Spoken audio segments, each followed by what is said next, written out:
Tanggal 13 Juni kemarin, Israel dengan percaya diri dan nekat memprovokasi Iran dengan melancarkan serangan besar-besaran dengan rudal dan roket. Serangan ini menewaskan beberapa tokoh militer Iran. Dan setelah dengan berani memprovokasi Iran, esoknya Iran membalas Israel dengan serangan rudal yang menggegerkan Israel. Karena mereka tidak menyadari kemampuan rudalnya Iran itu bisa sebegitu hebatnya. Nah, melihat adanya serangan balasan dari Iran, Presiden Trump itu meminta Iran menyerah tanpa syarat. Tapi teman-teman, pemimpin tertinggi Iran, Ayatollah Ali Khamenei, secara eksplisit mengeluarkan pernyataan yang bisa diinterpretasikan sebagai ultimatum dan deklarasi melanjutkan perang. Yang artinya mereka menolak ultimatum Trump. Karena tentu aneh, ketika Israel duluan yang menyerang Iran, namun ketika dibalas, malah dipaksa menyerah tanpa syarat. Tentu pemerintah Iran yang sejak berdirinya anti dengan imperialisme Amerika dan Zionis, tentu menolak ultimatum Trump yang seperti itu. Ini berarti perangnya akan terus berlanjut. Nah, sementara itu teman-teman, orang-orang di Indonesia mulai jadi bingung karena yang satunya itu Zionis dan satunya lagi Syiah yang juga membantu pembantaian umat Islam di Suriah kan gitu.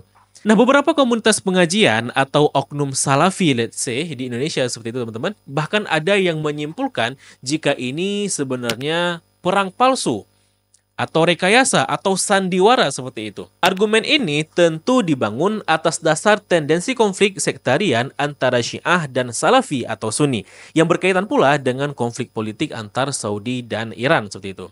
Bahkan lebih jauh teman-teman, sampai ada yang secara terang-terangan mendukung Yahudi dengan didasari pada kesimpulan teologis dan sektarian seperti gambar yang ada di video ini.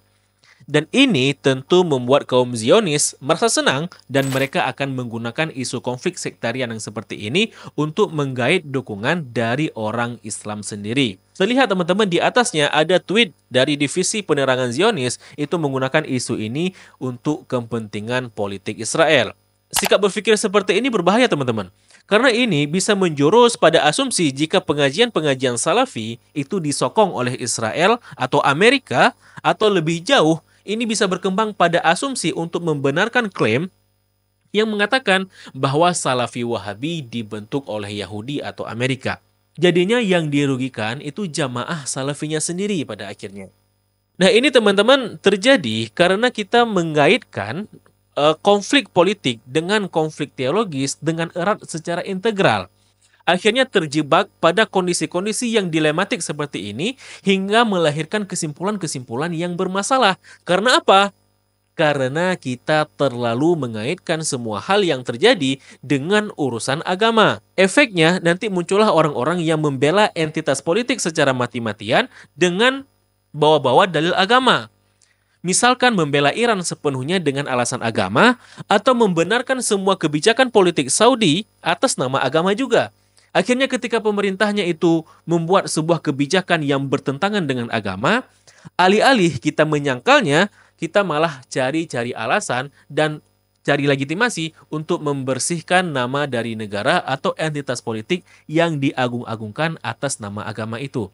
Akhirnya teman-teman, bukan agama yang menaungi entitas politik, melainkan politik itu berada di atas agama. Jadinya semua hal kebijakan, sikap, dan pernyataan politik itu dianggap setara dengan agama dan ditarik serta dikait-kaitkan dengan agama seperti itu. Akhirnya ketika kita mengkritik entitas politiknya atau negaranya, itu sampai-sampai dianggap menghina agamanya juga. Dan efeknya ketika dihadapkan dengan kondisi yang dilematis seperti ini, gitu ya, maka muncullah kesimpulan-kesimpulan yang cacat seperti tadi. Yang mengatakan bahwa saya mendukung Israel dengan alasan agama yang seperti ini, bla bla bla bla dan sebagainya. Padahal secara faktual, negara inilah negara yang telah banyak membantai umat Islam. Namun karena doktrin seperti tadi sudah tertanam, akhirnya nilai-nilai kemanusiaan itu ikut terkubur bersamaan dengan akal sehatnya itu. Dan di episode kali ini teman-teman, kita bukan mencoba untuk mengiring opini teman-teman untuk mendukung Iran. Akan tetapi teman-teman, di sini kita hanya menguji konsistensi di balik klaim yang menyatakan bahwa perang ini adalah perang sandiwara. Nah, kenapa ini penting? Ya, agar tidak ada lagi orang-orang yang galau seperti tadi. serta orang-orang yang mengucilkan nyawa manusia seperti tadi atas dasar klaim sentimen sektarian yang tidak objektif. Dan perlu dicatat bahwa mengakui perang ini memang benar-benar nyata bukan berarti membuat kita harus mendukung Iran sepenuhnya, bahkan secara mutlak menjadi Syiah seperti itu. Enggak seperti itu, teman-teman. Logika-logika beginilah yang menjadi logika paranoid akibat kita tidak mampu memilah mana dinamika politik dan mana dinamika sektarian. Namun teman-teman, sebelum kita bahas lebih lanjut, saya ucapkan terima kasih dahulu buat penonton kami yang sudah mendukung channel ini secara moral dan materi via website kitabisa.com. Saya ucapkan terima kasih atas antusiasnya dan apresiasinya. Semoga dukungan teman-teman diganti dengan yang lebih baik lagi, serta semoga dengan dukungan tersebut dapat mempercepat perkembangan channel ini. Buat mendukung berpartisipasi, teman-teman dapat mengklik link kampanye kami di website kitabisa.com di kolom deskripsi video maupun di kolom komentar tersemat di bawah video ini. Alasan pertama, kenapa klaim ini tidak valid adalah karena dampak kerugiannya itu nyata. Serangan Israel dan balasan Iran itu menyasar lokasi yang nyata, bukan fiksi. Baik Israel dan Iran, itu mereka sama-sama mencoba menjangkau dan menyerang infrastruktur militer dan pemerintahan. Dan tidak ada negara yang secara sukarela mau mengekspos atau menghancurkan infrastruktur vital semacam itu hanya untuk sebuah pertunjukan. Dan kerusakan yang terjadi serta kerugian yang diterima, dan kita lihat ya, itu bukan video-video yang dibuat di studio Hollywood sebagai bentuk sandiwara. Dan ditambah pula dengan korban jiwanya. Ini secara fundamental membantah gagasan sandiwara karena tidak ada pemerintah yang akan mengorbankan warga negaranya, termasuk perempuan dan anak-anaknya sebagai korbannya, untuk sebuah pertunjukan atau sandiwara yang direkayasa dan dipertontonkan kepada kita. Mengklaim bahwa kematian dan bencana perang ini sebagai direkayasa berarti tidak menghormati nyawa yang hilang dan penderitaan yang dialami oleh individu dan keluarga yang tak terhitung jumlahnya.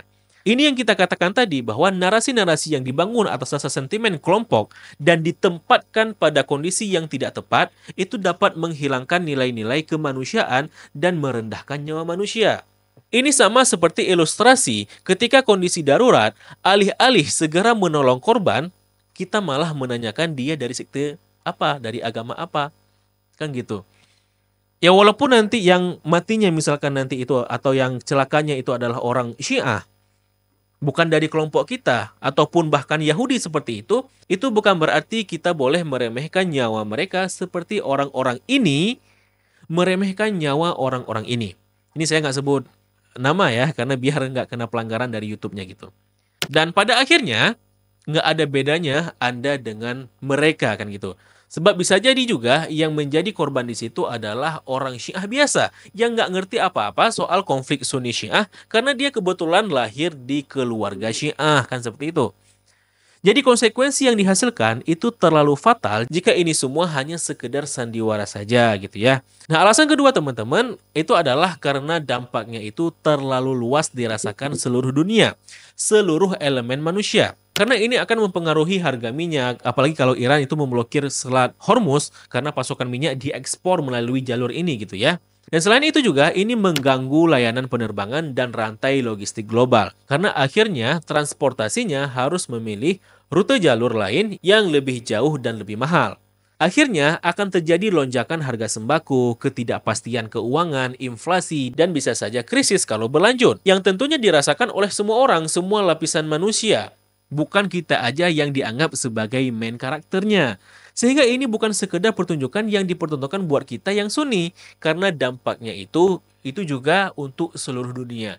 Dan jika semua ini hanya pura-pura semata, rekayasa semata demi mempengaruhi persepsi kita, maka pertunjukan ini seharusnya memiliki biaya yang sangat besar. Dan Israel serta Iran harus melobi negara-negara lain dan membayar mereka untuk menerima resiko dampak yang terjadi demi sebuah drama yang dipertontonkan pada kita, kan gitu. Dan alasan ketiga teman-teman adalah karena adanya ancaman internasional. Jadi warga internasional termasuk negara-negara dalam kelompok G7 atau G7 itu mengecam Iran dan mereka itu berpihak pada Israel. Nah di sisi lain, Indonesia dan 22 negara lainnya itu juga mengecam perang ini agar keduanya berhenti. Nah kalau perang ini hanya sebagai sandiwara, maka berarti semua warga dunia, bahkan pejabat dan presiden negara-negara Islam, sekaligus kerajaan Saudi, bahkan negara kita sendiri, presiden negara kita sendiri, itu juga ikut sebagai pemeran dalam sandiwara perang antara Israel dan Iran ini yang dipertontonkan kepada kita sekali lagi. Nah, pertanyaannya, sespesial apa kita sehingga kita disuguhkan pertunjukan sandiwara yang pemerannya seluruh masyarakat dunia demi mengubah persepsi kita? Ini malah jadi seperti sindrom halusinasi, di mana menganggap hanya kita sebagai karakter utama dan semua yang ada di dunia adalah NPC-nya. Hanya kita yang benar-benar nyata dan seluruh dunia itu sedang berkonspirasi demi sebuah pertunjukan sandiwara pada kita. Kan ini aneh untuk sebuah realita gitu ya. Nah, dengan ketiga alasan inilah membuat teori sandiwara ini menjadi teori konspirasi yang sangat mahal biayanya. Karena pemerannya bukan hanya Iran dan Israel, tapi juga masyarakat dunia. Karena kalaupun masyarakat dan pemerintahan lain di dunia ini tidak ikut jadi dalam pemeran dalam pertunjukan ini, dan ini hanya konspirasi sandiwara saja antara Iran dan Israel, mereka berdua saja, maka sudah pasti negara-negara lain sudah membongkarnya terlebih dahulu skenario mereka. Kenapa? Karena mereka tahu sandiwara ini akan menyusahkan negara-negara dan warganya masing-masing sebab dampaknya itu pada skala global. Kan seperti itu logikanya.